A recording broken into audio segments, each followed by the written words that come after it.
It's kind of strange to be building a media company while the rest of them completely evaporate. They kind of bring it on themselves. I was the second woman and a person of color who got laid off. The resurrection of the Jon Stewart of The Daily Show. He's kind of an incumbent and he hits a little differently. Has lost a lot of fans. Barbie, Oscars, controversy. I don't know if I watched the same movie as these people. Ryan Gosling shouldn't have been nominated for Best Actor. He was great. But this is the Patriarchy speaking, so...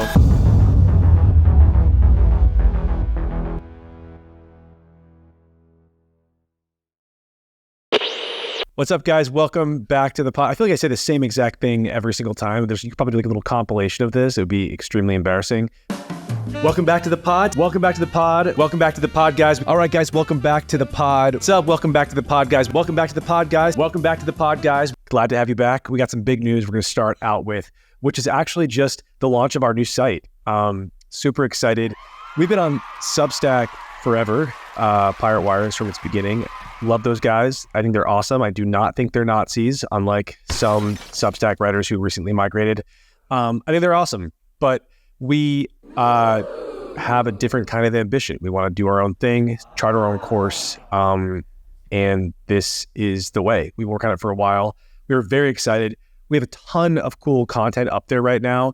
Would love for you guys to check it out, piratewires.com, and let us know what you think.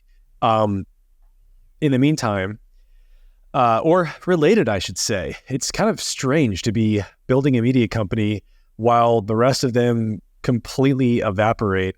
I don't mean to be smiling either. I'm not like online. I think there's excitement every time a journalist loses their job. And I think it's because a lot of people just, I don't think it, I know it. I mean, the polling data is right there. A lot of people just really fucking hate journalists. They feel like they're being talked down to. They feel like they're being lied to. Massive erosion of trust, which we can get into in a second, but just the bare bones details of what's going on.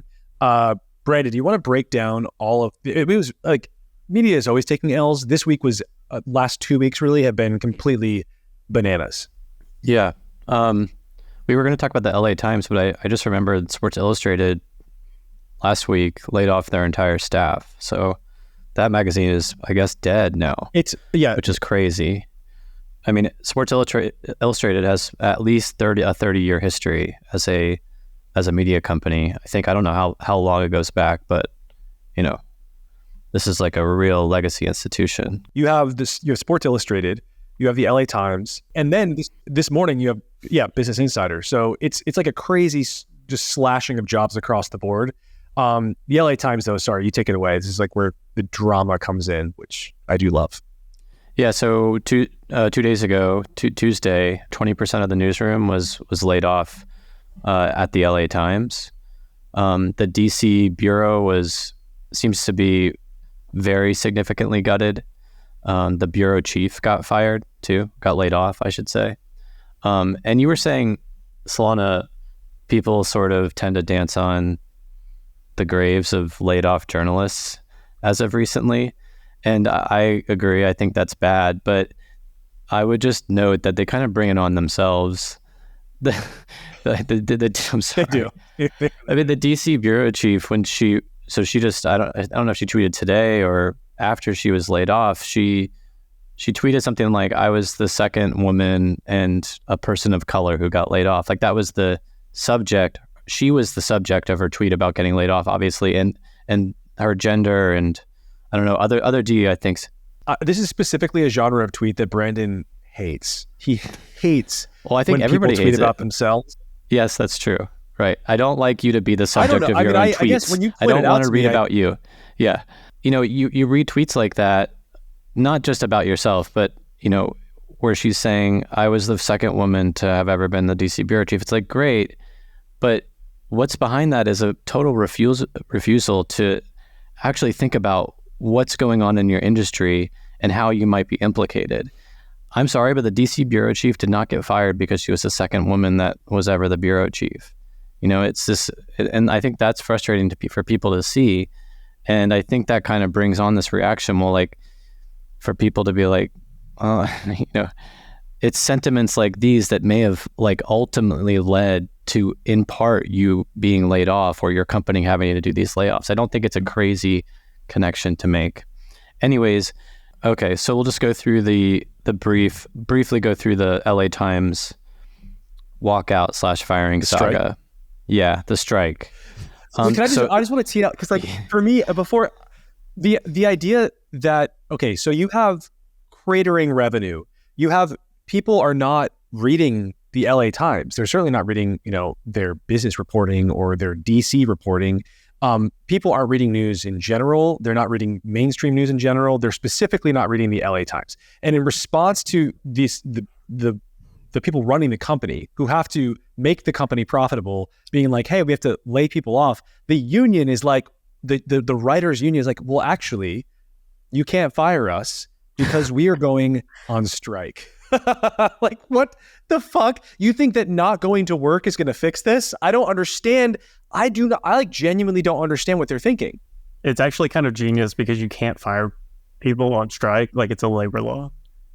So that's probably why they're doing it. Like, they're like, you can't fire, you don't have to pay them, but you can't fire them. So they're like, well, I mean, I don't know how long that's going to work for. I mean, I guess maybe it'll keep your health insurance up for a couple of months, but. Well, it was just a one-day work stoppage. It was a symbolic gesture. So they walked out. It was the first newsroom union work stoppage in 142 years. 300 people walked out. They sent a letter and they published it online to the management, demanding at least one insane thing, which was that they wanted better buyout packages of up to a year of pay after getting laid off. Yeah. It's like, what's that tweet you wrote about the money tree? I think I always think about my parents as a kid saying like, money doesn't grow on trees, and some people just don't grow up. I've been thinking about the childishness, the sort of essential childishness of this all week. Like they really don't seem to understand that they are, because the phrase, one of the journalists, not one of the journalists responsible, but one of the journalists in the sort of like pantheon of journalists who drive me insane on Twitter, talked about the fact that there's like a billionaire, I think owns the LA Times or something. And he's like, this billionaire is a billionaire and he could and should actually just subsidize the important work of the LA Times. Like, he doesn't matter that they're losing money. He has unlimited money. And so he should pay all of these journalists indefinitely. And like the phrase, like, they're doing valuable work was employed. And it's like, it's not it's literally not valuable. It's not valued. Work is not valuable unless someone finds it valuable, unless other people are like, hey, the work you're doing is essential to my life. And the problem here is that the LA Times is not producing work like that. The LA Times is not actually producing work that people need in their lives. And it's like, if you're not valued by your readers, if you don't have readers who value your work, you did historically, I think you need to do some soul searching. Now, a lot of this is macro stuff, right? It's like you have the social media element. You have the fact that you have these giant platforms that have swallowed up all the advertising revenue and driven people onto those platforms to try and sell their work. Yes, it's like media is an uphill climb, but you also have a kind of golden age of subscriptions for really valued media entities, like, for example, the New York Times, which has never been. Maybe it has been slight. I can't remember if it was a little bit more valuable at the height of Trump, just on the stock market side, and in terms of paid subscriptions. But I'm pretty sure it has more paid subscribers now than ever before in history, and are paid online subscribers. And that to me is just it's evidence that there is a way. It's just difficult, and the way that you build up an audience of loyal readers is you have to establish trust with them. I think that's the high level problem the LA Times is facing, and just sort of crying about the fact that people won't give you money for no reason is not the way to build trust. That does not inspire trust in me as a reader that you know how the world works, let alone are able to accurately report on it. Specifically on the LA Times thing, I think it's a little bit disingenuous the way people have been saying that 20% of the newsroom got laid off, because it gives the average reader the sense that like suddenly there's going to be no reporters covering breaking news stories in Los Angeles, and like there's going to be this dearth of information and no one's going to know what's going on. But as Brandon was saying, when you look at who was laid off, it was the Washington Bureau, right? And like obviously there's dozens of other mainstream media outlets that are covering the same things that people at the Washington Bureau of the LA Times are doing. It was like photo and media people. And I'm sure that now with the advent of social media, there's just a lot of citizen journalists doing that same kind of work. And then it was their sports section and their De Los section, which is their Latinx focus column. Which I actually am someone who reads the LA Times every week, not of my own volition, but because I skim it for Dolores Park. And Delos, I encourage people to take a look at it, is just this like really bizarre identity politics stuff where they sort of talk about how, you know, white people are responsible for making Latino people feel like tortillas aren't healthy. This is a real article that came out a few weeks ago. They're not healthy. Breaking gender boundaries. Breaking gender boundaries in Latin dance. And it's like, this is work that actually has such a limited audience. I would imagine it's basically just the people who write the stories and their like few friends. So it's not, I just think that like they're really cutting off fat when they're doing these layoffs. Like this is not even, it's not even the case that a lot of their breaking news people are being laid off. But you also have these huge impossible trends that we're dealing with. We should, so Taylor Lorenz, our favorite, gave a monologue on the sort of the disaster that is facing media right now. And it went viral online on Twitter, where people mostly made fun of her. And I think they did so because of one line in there where she said journalists are important and they just personally hate her and don't find her work to be valuable, which I understand where they're coming from. I'm personally a huge fan of Taylor, but I get where other people sort of part ways with me there. Everything she said was correct. Like she accurately diagnosed the problem that media is. First of all, the fact that it is a crisis, the fact that media is completely gutted, the fact that the entire new media ecosystem that all of us sort of, well, certainly me and Brandon came up in, is totally gone, evaporated. The fact that there are less jobs than ever in media, and the fact that journalism as like a concept, which is something that I really would love to talk to you guys about right now. It's like, well, I don't think that Taylor said this part. The sort of like journalism as a concept is kind of, it may just completely vanish. Though I think she kind of walked us there. That is significant. Whether or not journalists have dropped the ball as a class of people over the last handful of years, which I think that, you know, in aggregate they have, though in the particulars, there of course have been many good journalists who have reported accurately on things that were happening and gotten in trouble for trying to report the truth.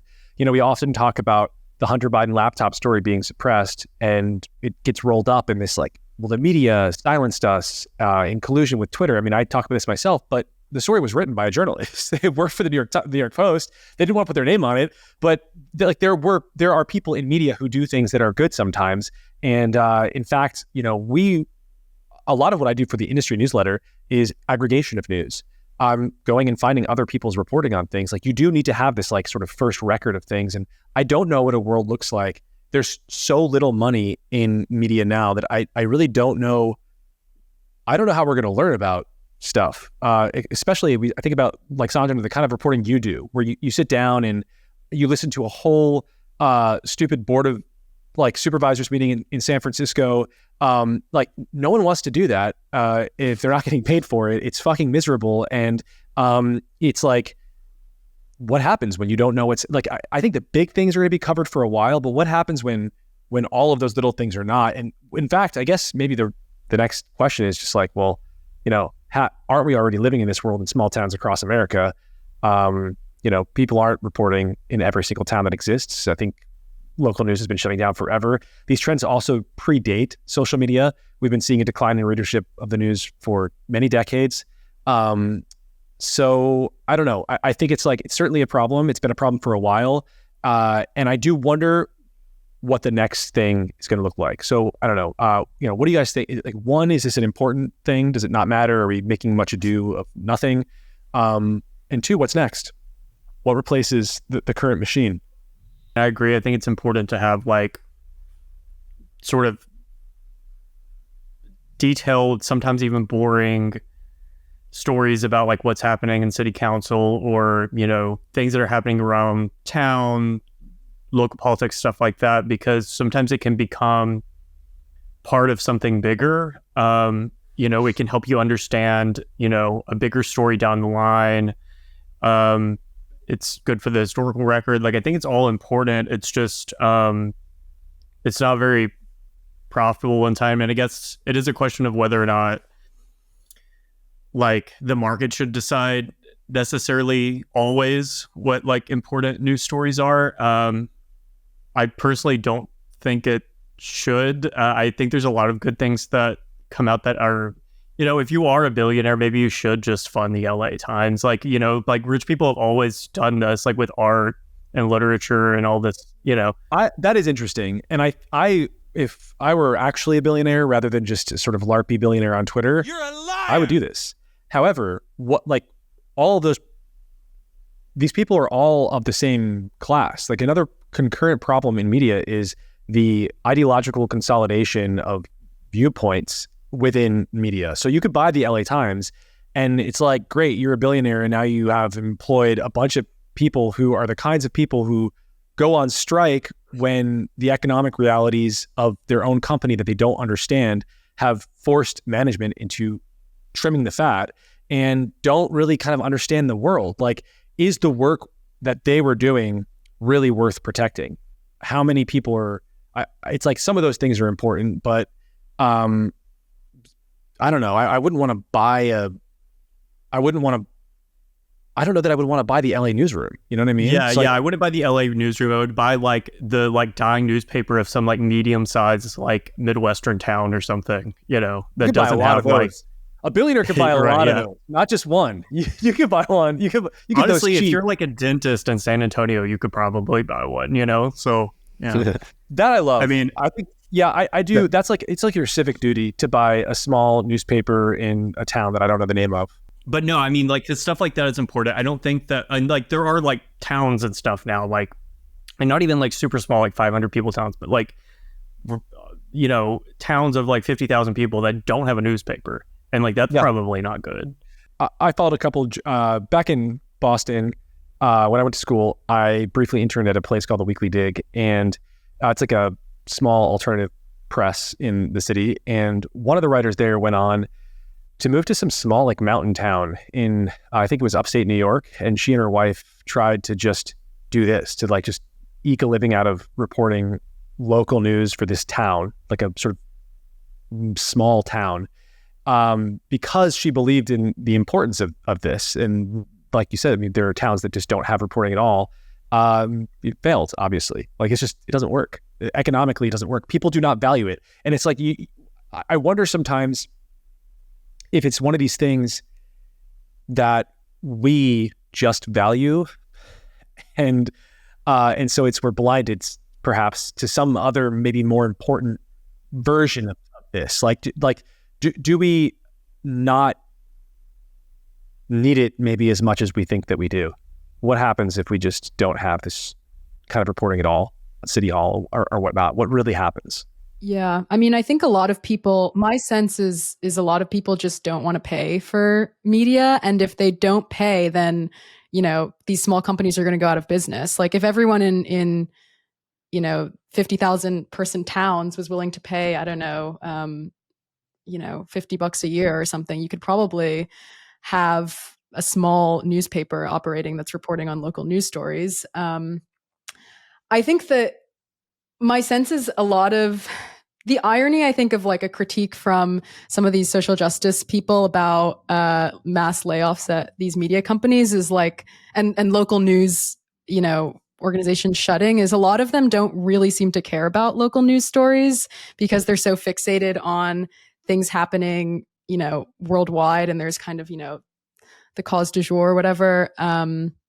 So my sense is like, you know, as River was saying, it's sort of unsexy reporting that matters if you care about, you know, local infrastructure, local crime. If you're invested in a place, it really matters. But if you're not, and you're just sort of content to sort of care about whatever the global headline is, then yeah, there's no reason for you to fund it. I didn't watch Taylor's video, but it sounds like she's also, I don't know if she's describing the death of journalism or the death of the traditional business model that supports journalism. Just using the local newspaper example, you know, advertisers now value local newspapers way less too, in addition to readers. And I think the reason, from a certain perspective, is pretty simple. 30, 40 years ago, there were very few sources of information about the world, and the newspaper was a significant complement to what you could hear on the radio and see on the TV. And so a lot of people would be interested in reading that, and advertisers would be interested in advertising whenever they needed to advertise on the paper, because a lot of people had to read the newspaper to understand what was going on. And that model is obviously not, it's completely over, because you can get your information basically anywhere today. So I think that's the reason why we're seeing this just very broadly, this change in the market and what the industry looks like. We've talked about this a lot in the context of Substack and sort of the new media mirage in the early 2000s, when subscriptions were framed, when we were in this middle of sort of like a new media wave, and the advent of subscription-based new media companies was seen as primitive in some sense, like a step backwards. But the truth is, no one has ever paid for news. The advertisers have paid for news. And your cost of a newspaper could not cover it. Could probably not cover the paper that it's printed on, let alone support an entire staff of people generating news. And without that advertising, it's just going to die for sure. Like, definitely. The only thing that will work are subscription-based news companies, and the only way someone's going to pay for a subscription is if they fucking love you. And that's why you see something like the Daily Wire working really well with subscriptions, and the New York Times, which represents more. The New York Times is not just, it does generate news, great news, in addition to a lot of shit, but it also is an identity thing. It's people want to be associated with the brand of the New York Times. They want to be the kind of person who reads the New York Times. And that is just, there are very few people who can build a company like that. So I guess the question is, what is the future of news? And it feels like, we have it's not like things are not filling this attention gap. We have TikToks going viral every single day that are news stories. It's like you have Twitter and you have TikTok and you have Facebook. You have people just basically saying shit. And I don't know. I want to kind of look back and be like, we're sort of in a place, the same place that we were in the 18th century or something, maybe the early 19th century. But this is not that, because we live inside of the information now, and there's more of it than ever. And it's really low quality, and most people are really stupid, so they fall for everything. That is a strange new environment for us, and I don't know how to navigate it. I do know one man who is going to help us navigate it, and his name is Jon Stewart. We should talk about the return, the resurrection of the Jon Stewart of The Daily Show. Brandon, I know you are a huge fan of his. Can you break the story down for us? I was a huge fan. I don't know that I am anymore. He's only coming back for one night a week, I think, on The Daily Show. Around 2010, he was an insurgent in the media system. He was up against a culture that was still quite influenced by, I would say, like hard right conservatism, if you will. But now that he's kind of an incumbent, and he hits a little differently, and I think he's lost a lot of fans for that reason. I think the media was always super left leaning. And so I think culture was still controlled by the left even at that time, though there were some real dogs in the fight. I think the gay rights, for example, was a very different place. But in general, the only value I used to like him as well when I was younger. And I think it was probably because I was more left-leaning when I was younger. And then also, it was his media criticism, which was interesting to me. It was sort of breaking down the way that news happened was fascinating to watch. But as you said, now he's an incumbent in that system. It's like he used to do this he played this game where he pretended that he was not delivering news. He was just a comedian. He famously did this when he took down Tucker Carlson on CNN. There was this is in media, it's like a quite famous moment where he goes on to, I think it was called Crossfire. It was Tucker and the other left-leaning guy on the show.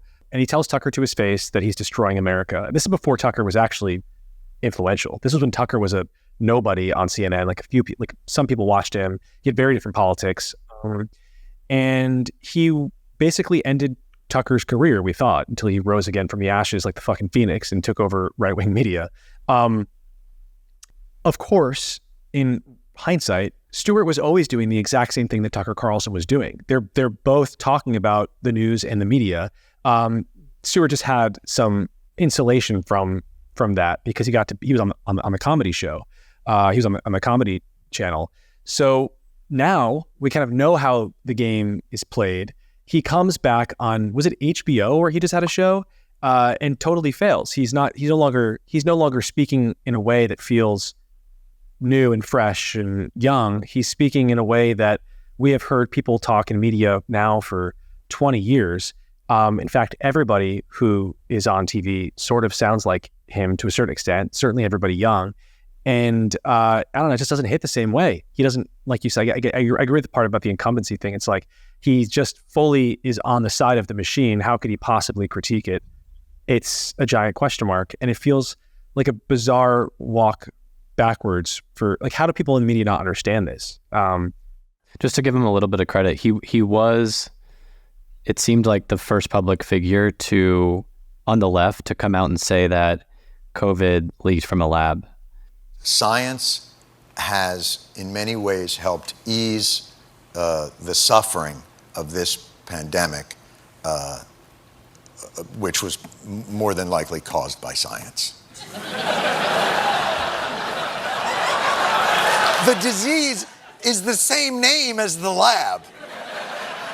That's just a little too weird, don't you think? It was was wild. Trying to get him to... Yes, he was trying to stop him. And Stewart was like, are you crazy? Like, do you not see what is happening here? It's so obvious that it came from the fucking COVID factory. Like, why are we pretending? I was shocking. There was a role for him there. Well, that happened before his show came back, which is why I thought his show, I don't know, I deluded myself into really thinking his show was going to be great. I thought he was going to come in, he was going to do his both sides bro, typical shtick, but he was going to accurately speak some truth to power on the left as well as the right, and he didn't do that at all. You know, he was defending child gender transition, sex changes and shit, and it's like, that is like, I mean, I understand staying out of that conversation. I don't understand taking up a partisan position in that conversation in a sort of straightforward, obvious way when, I don't know, it's just, that is something that is so completely, it's a topic that is so completely controlled by the people in power that you would think, you wouldn't be maybe necessarily just jumping up to defend, you know, people in charge if you're saying that you're a speak truth to power guy, which he's not anymore. Yeah, I mean, he's like a Gen X lib who was trying to be like, he was like, I have to be relevant, which means I have to be like, you know, annoying. I mean, really, like the only like Gen X libtard left is Seth MacFarlane, which is why like Family Guy is still funny, because he'll still make like, you know, a trans joke or whatever. Like, even though he's obviously like, thinks Trump's evil or whatever, like he's still funny because he's still, I don't know, he's like, it was like a different era. No Family Guy was still on. I mean, like he was making like chicks with Jon Stewart was making like chicks with dicks jokes, and now he's like telling me, you know, that you should let your 12-year-old cut off a dick. It's crazy, you know. Yeah, it's just too straightforward. It's boring. It's like, we don't need this from Jon Stewart. We don't need this at all. We certainly don't need it from Jon Stewart. I want to talk. We have any last thoughts on Jon Stewart media's last-ditch effort to resurrect itself? I would just say I don't really see the role for late night shows anymore, honestly. I mean, viewership has been decreasing significantly in the past few years, and I think Jon Stewart was kind of, if you think about when he was at his peak in the 2000s, the competition was like Jay Leno and David Letterman, and Jon Stewart was kind of like this breath of fresh air, and he was funny and he was doing something a little bit different. But I almost feel like this is a sort of media paradigm that's on its last legs as well. That is interesting, and I think definitely true. I wonder if there's some weird sense we all have about, we all kind of know that the media is different, but we don't want to believe it because we don't like the new thing, is my sense of this. I think we really kind of want there to be, I certainly know that I want there to be a show that we all watch. I want there to be some kind of news that we all receive and then react to in some way, even if it was a binary system where it was like two people who disagree, but we all read them or something, some kind of basic level of commonality among every American, right? Like there was something really cool about watching the finale of Survivor or something, really like Survivor, right? And everybody talks about it. And now we're all passively ingesting memes that we receive and laugh about. Probably everyone does see them, but we forget about them the second that we're done watching them, and doesn't really have any kind of cultural impact. It's just like information bombards us daily in quantities that are would have been unimaginable to our grandparents even, let alone our great-great-grandparents. Quantities of information that we are not designed to consume. And then it passes through us and nothing changes. Maybe we like slightly evolve in some direction that I'm not even really sure of myself. It's like we recognize that the current media ecosystem is not healthy, and yet we have no way out of it. And so that's why we cling to people maybe like Jon Stewart. It's not him certainly it's not him that we miss. Certainly it's not him that we need. It's like what we miss is a time when all of our friends watched the Daily Show and talked about it after. I think we do kind of. It's just fractionalized. It's broken up into smaller groups of people, and you're right. It happens quicker, and the clips are shorter. Right now, Camille Paglia, like everybody on my Twitter, on my teapot. I don't know if I'm using that correctly, but everybody's talking about Paglia because there's like 3 clips that are going viral. Like that's the Daily Show, for my group. There's any way. There's just no way in hell if I call up my sister right now or my mom and I say, "Hey, right, it's fractured. Have you seen those viral Paglia clips?" It's fractured. There's no way. It's fractured. It's different groups of people now, and the information's not crossing over between them. The one of her cooking where there's this one of Camille Paglia at.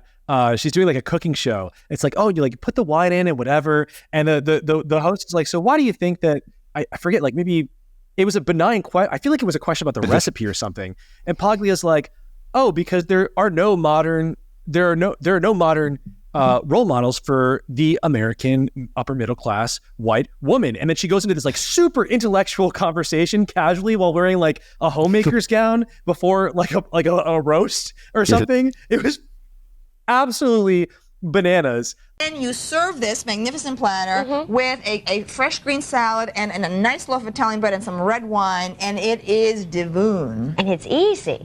And it's quick. Quick and savory. How's this looking? Now we have just a few minutes while we wait for that to cook, and I want to ask you, why do you think we have so many problems with eating, with food? Why do Americans have so much problem with food? There's a major crisis in the white middle class female sex role. Now working class women, African American or a Latina or Italian, they don't have this problem, right? Anorexia and bulimia are indeed everywhere. They are epidemics on the elite Ivy League campuses. She is awesome. I know River is like a huge super fan of hers. You probably, I'm sure you have something to say about Camille right now. Go ahead, just go. Oh, you know what?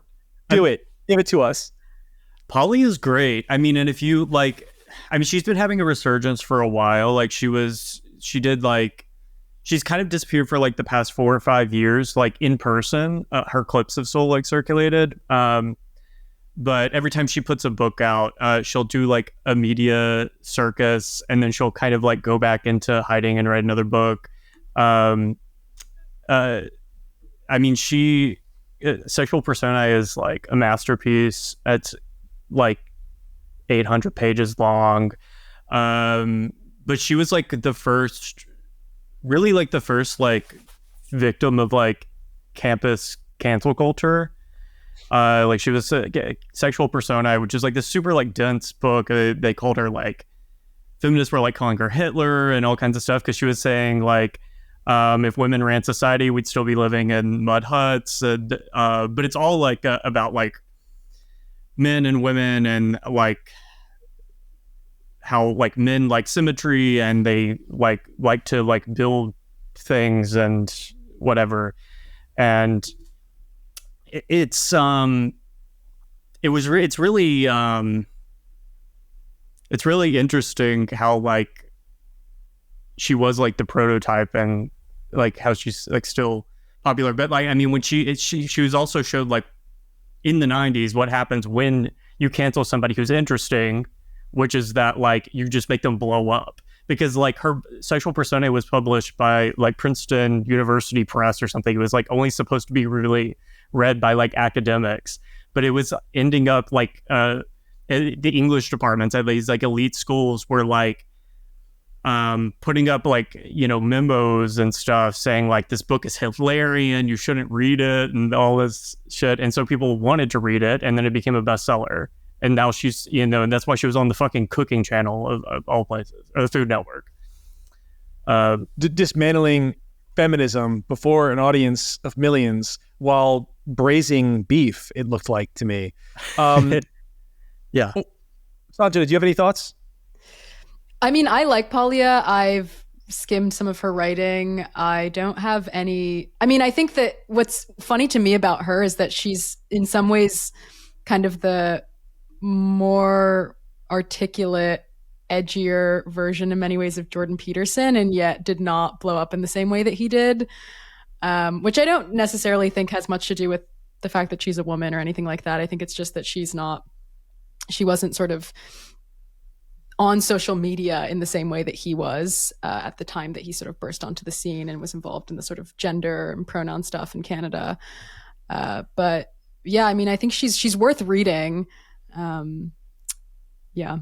I don't know what Camille Paglia would say about Bryan Johnson, the immortal man, but I do want to talk to you guys about a piece that we published at Pirate Wires this week. We did an interview with Bryan Johnson, the CEO, the founder of Braintree, the former CEO of Braintree, sold it for hundreds of millions of dollars, kind of went quiet for a while, dealt with a bunch of crazy personal stuff, including his own deep, dark depression, which he kind of came out of with a mission to arrest the human aging process. What I found fascinating about this topic, the reason I wanted to cover this and write about Bryan, well, there are a handful of reasons. I think that the first thing was everybody hated him. So right-wing people hated him, left-wing people hated him, the media hated him, my own friends in some of my sort of quiet signal chats could not and still cannot stand him. And that always is interesting to me. Like unless you're you're not like a mass murderer or something, but if you're just saying something that doesn't have an ideological home, that's cool. What is that? Or it's at least interesting. I want to learn more. He is part of a sort of space of intellectuals, I want to say, who believe that death should be a choice, that you should not have to die. That is a really subversive, controversial idea, and it has been for my entire life. It's hard to think about. You knee-jerk say it's impossible. Aging is something that has to happen. You have all of these weird hacks that you build up in your own mind to prove this to yourself. You know, it's either it's God or it's, you know, limited amount of resources, or we need young people to take over with new ideas or whatever.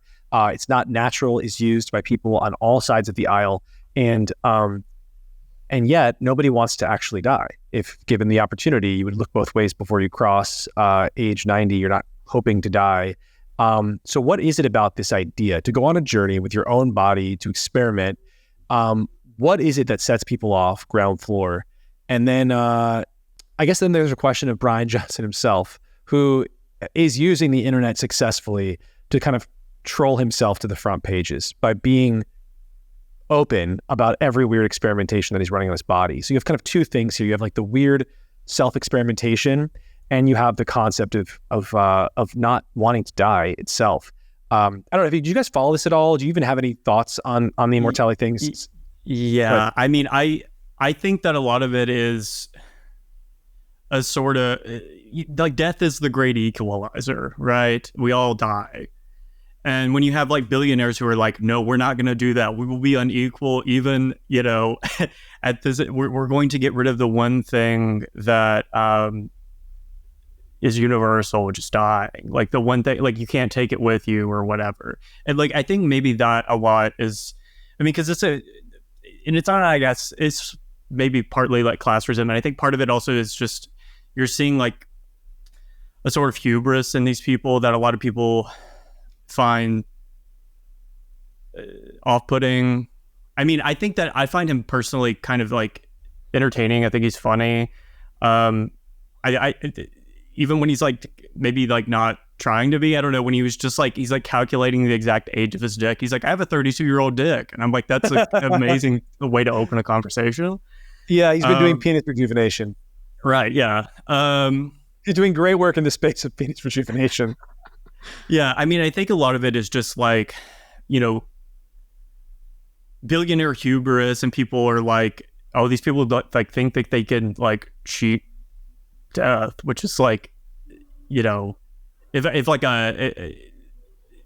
it just, and they're putting all these resources into it. Does seem also kind of like vain a little bit, like you're putting all these resources into like making yourself seem younger, which, I mean, I guess people maybe, but everybody's kind of doing that now. Like everybody's getting plastic surgery and Botox. Like, I don't know. It seems like people may not be trying to like literally like cheat death in the way that Bryan Johnson is, but like we're all kind of, you know, doing this to one extent or the other, where it's like, I'm not using canola oil because I think it's, you know, it's bad for me. I mean, or I'm getting Botox, or you're getting filler, you're doing, like, people are doing all these exactly things right. to like try to like make them it's a cult of youth or whatever, you know. But that's exactly what he's doing. And his research is public. It's mostly this. It's cutting things out of he measures his body for damage every day, and he tries to remove things from his diet and his day that cause that damage in this exact same way that we all do.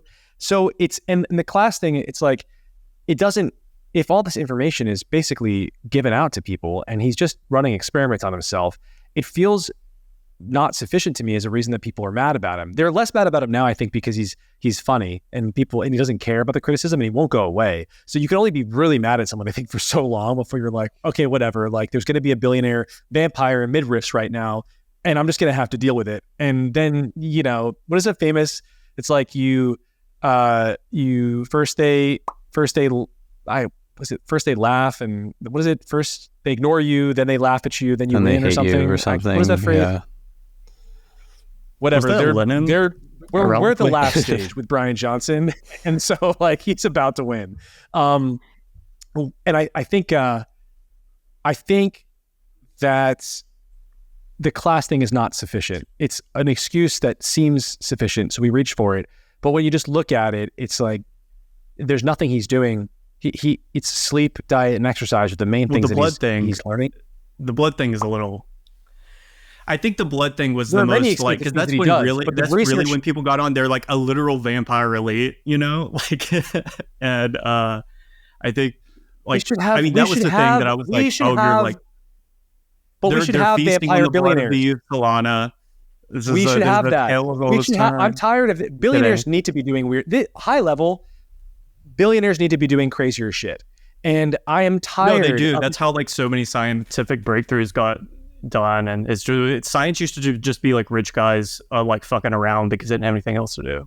I am exhausted with the idea that the best thing a billionaire can do is give their money to the Democratic Party to light on fire. I want giant statues in the San Francisco Bay. I want scientific research. I want a network of small little newspapers in tiny towns bought up and funded. I want a vampire billionaire with midriffs. I want those things. I think that we deserve those things. I think that we are only going to be as good as our billionaires are weird. I think that has always been the case. We need someone to sort of like pioneer a course for us that is bizarre and strange and aspirational. And I think that I can see how perhaps the diet is not so aspirational and the blood thing is maybe a little bit unsavory.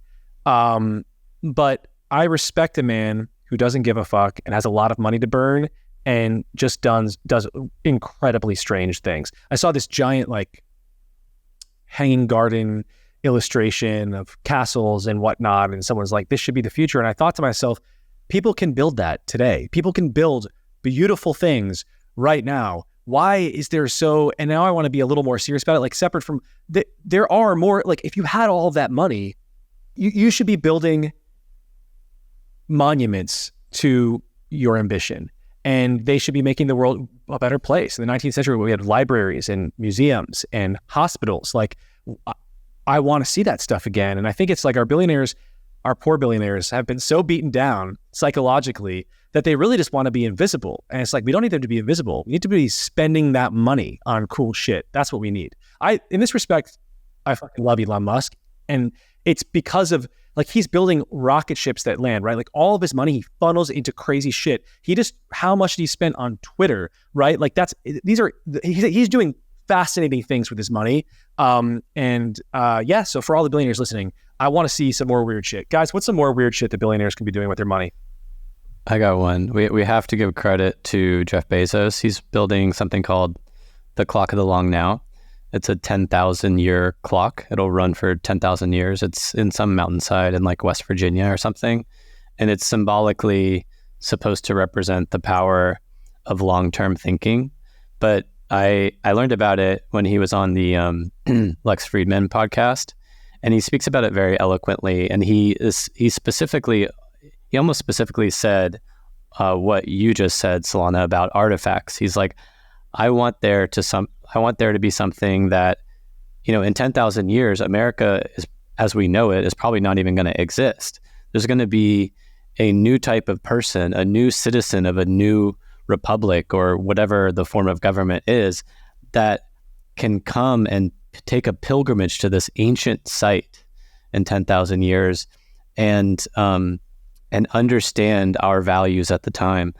And I think that's super cool to me. I hope we get to do a Pirate Wire story about it, and I get to visit and take some pictures. He also built a giant, I think the world's biggest sailboat with, on the mast, a statue of his naked wife, which is absolutely epic. Like and it's a combination of those two things, which I do think is essential. In any good billionaire, you need them both. You got to have both. Sanjana. I think something like California Forever, honestly, this new city that they're building in Solano County, California, which is going to be, if they can actually achieve it, because they're facing a lot of resistance from people who live in the area, but it's going to be a kind of ideal city in a really dysfunctional state, which is going to be like, medium density. It's going to have good public transportation, like that kind of thing. Investing in, if you have a problem with the layout of society and, the sort of increasingly dysfunctional, low trust world we live in, my contact lenses got stolen yesterday, for example. Oh my God, that's right. You could build something new. And if you have billions of dollars, you could invest it in just creating an entirely new city. I think that's amazing. It's the Sphere, the Las Vegas Sphere. I fantasize. You guys can't see my view. I'm looking at the Golden Gate Bridge right now is the view that I have. And I want a Colossus there. I've dreamt about it since I was a kid. I always wonder why there are not more giant, inspiring statues that make me excited to be in the civilization that I'm inside of. This is seen perhaps as not important. I think it's very important to have inspiring art around you, and specifically giant art. The idea of a giant human leading the way. The Statue of Liberty, right? There's a reason we love these things. It's because they inspire us to be better, and they remind us of what we are every day in New York City, right? Like that means something about who we are, and it reminds you, it makes you happy to be where you are, happy to be placed where you are. It makes you feel a part of something bigger than yourself, and also makes you want to be bigger. So yeah, I want more giant statues. I would settle for one. There's like one really huge Colossus. We got to get back to that. River, I'm not gonna say you are a billionaire. You get to tell the billionaire what to do. Actually, fuck it. You're a billionaire. What do you do with your billions?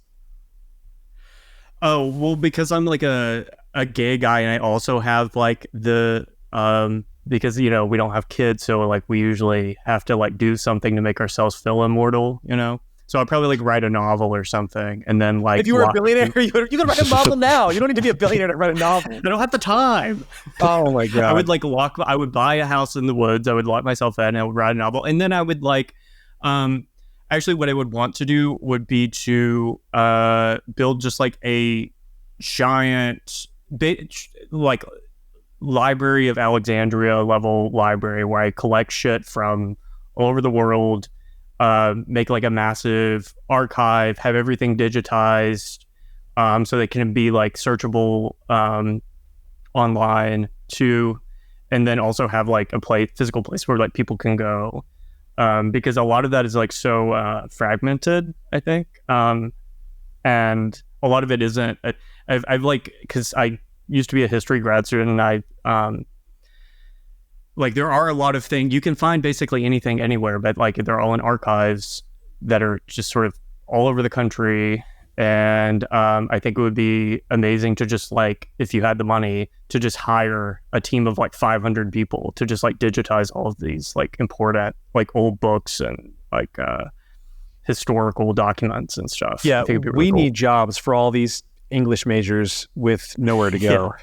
To be honest, Right. Well, Yeah, I would create a make works program. You're basically building an orphanage for English PhDs, which is essential work. I love it. I think these are all great ideas. But one more thing I want from you, River, is on the topic of important media, vital media, worth remembering, building mausoleums to. I want you to take me through the Barbie Oscars controversy. Okay, so let's start with the beginning. I watched Barbie, and when me and my husband were walking out of there, he was like, "Do you think this will win Oscars?" And I was like, "For like set design, maybe." It has won 7 more Oscars than that. It has been nominated for 8 Oscars. People are mad because it was not, or it hasn't been nominated for 10. They're basically like, they're mad that Greta Gerwig wasn't nominated for Best Director, and they're mad that Margot Robbie was not nominated for Best Actress. I don't know if I watched the same movie as these people. It's unclear to me. I mean, America Ferrera should not have been nominated for Best Supporting Actress. That was not an Oscar-worthy should have been nominated for Best Actor. He was great. But this is the patriarchy speaking. He was fun. I mean, the ironic thing about that movie is that Ken is supposed to be the villain, kind of. But he's the most charming character by far, because Ryan Gosling is just so charming. So this happened. The nominations go down. People become furious. Hillary Clinton tweets about it. Another dude actually tweets. His tweet goes viral for a mix. I assumed he was being ratioed for it, but it was people concurring and people attacking him. But his position was Greta Gerwig and Margot Robbie not being nominated for this movie is indicative of the very forces at work that are responsible for Hillary Clinton not being the president of America. It is the patriarchy. It is evidence of a systemically sexist society. People are somehow forgetting that Margot Robbie she's not running for best. They wanted to be nominated for Best Actress. The people who took this nomination for her, they're all women. Everyone who was nominated is a woman. Like, what world are we in right now? The Greta Gerwig thing, I feel like you have a super popular movie. Maybe you should be nominated. There's something happening with just people, for some reason, finally realizing that the Oscars don't nominate movies that anybody actually cares about. And I think that's maybe sort of an interesting thing to talk about. I was surprised. Art should not be populist. It's not. Like, it's not a democracy. It's not. I feel like this also goes against, because everybody thinks I'm like, a crazy like Maoist or whatever, but like, no, there should not be democracy in art. Barbie is not like, people will forget that Barbie exists. It's not even like Mean Girls where like people will like resurrect it. It'll be completely forgotten. Yeah. And the only one movie I think that like really did well, I think Oppenheimer still did well. That was a popular movie. Killers of the Flower Moon got nominated for a bunch of stuff. That was pretty popular. I watched it. It's really good. Barbie is popular. Barbie's Barbie's not popular. It's popular. No, he's No, I'm not saying saying it was popular, but like there are like normally things that get nominated for Oscars, like as Solana was saying, like they're not like they're not blockbusters. They're also not good though. It's not just they're unpopular and they're not good. They are movies that confirm the biases of a very small class of people. They are the same thing. Those nominations, we talk about art. I agree that I'm not here for necessarily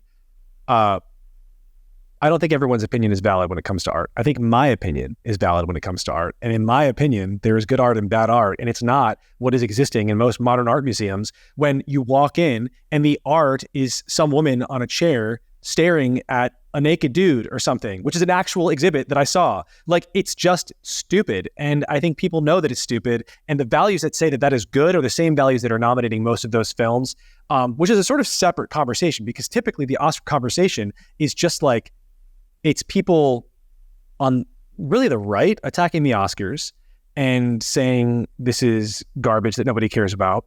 People on the left saying, I don't know, kind of ignoring it and watching the Oscars. And now you have a lot of leftists angry at the Oscars for, like you said, Ripper, only nominating Barbie for 8 rather than 10 Oscars. They really want Greta to win because they want a woman to win Best Director. And the director spot is seen as, I think, and it is a male-dominated profession. I think only one, Catherine, what's her name, for The Hurt Locker. I think she's the only one who's ever won. And then people were mad about that because they were like, it's like an imperialist, like propaganda movie that was made in direct consultation with like the Pentagon, which is kind of true. Hell but yeah. It's also a good movie. Great movie. The fact that she didn't get nominated, evidence of a vibe shift, perhaps. It's like the DEI nominations not happening this year. Sorry, Sanjana, I feel like I cut you off. Well, I was just going to say, I think it's extremely ironic that people on the left are freaking out about Oscar nominations, because as we were talking about in our Slack channel earlier, the Oscars have these insane representation requirements that just got rolled out a few years ago on the heels of like the Oscars So White controversy. People should check them out online. I mean, they're one of the requirements for nomination for films to be nominated is that the general ensemble cast has at least 30% of all actors in secondary or minor roles from at least 2 underrepresented groups, which include women, racial or ethnic groups, LGBTQ+, and people with cognitive or physical disabilities, or who are deaf or hard of hearing. So there's now this like kind of entrenched DEI ideology in the nomination process, actually. So it's especially ironic, I think, that people are like freaking out and sort of relitigating the Oscars So White or Oscars So Male, whatever debate in light of this. It's insane. Also, recently, our friends over at the Anti-Defamation League were trying to get Jews added to the list of DEI requirements. They were like, we need more Jewish representation in Hollywood. And people were like, come on, man. Oh, boy. Yeah.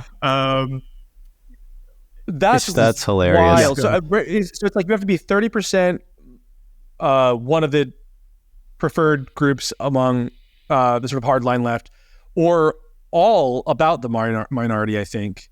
You basically just can't be a movie where it's about white men. You can't all of your cast is or the whole crew is Mexican, basically. Yeah, you can get by with it with the crew, I guess, if you're doing like a historical drama about medieval England or something. But the crew has to be people of color. Those rules are gone. You want to do a show about Queen Anne or whatever the fuck, and that's going to be a black woman.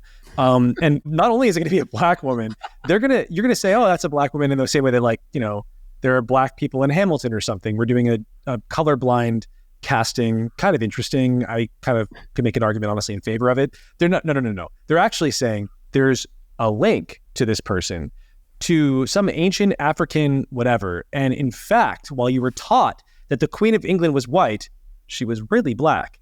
She was mixed. They did make a movie about Queen Anne that won a bunch of Oscars a couple of years ago called The Favorite, but they made her like a lesbian. So that's true. It's a good movie. That was a great movie. It's a good movie. I don't think she was actually a lesbian, though. I'm a little more open to. Yeah. Yeah. Final thoughts on Barbie, the great Barbie controversy of 2024. which Ken had to apologize for after he was nominated. I just think it is a travesty that America Ferrera was nominated because, River, I think you were talking about this on Twitter, but like the speech she gives, the histrionic, insane, like Tumblr speech she gives about how women can't have it all. Yeah. That's the speech that made me think that the Barbie movie was actually like a woke satire, and that in fact it was anti-woke because it was so ridiculous and on the nose that I was like, there's no way that this speech should be taken at face value. Like clearly America Ferrera is just, doing this satire of this insane girl boss feminism. So apparently it was serious, I guess. I don't know.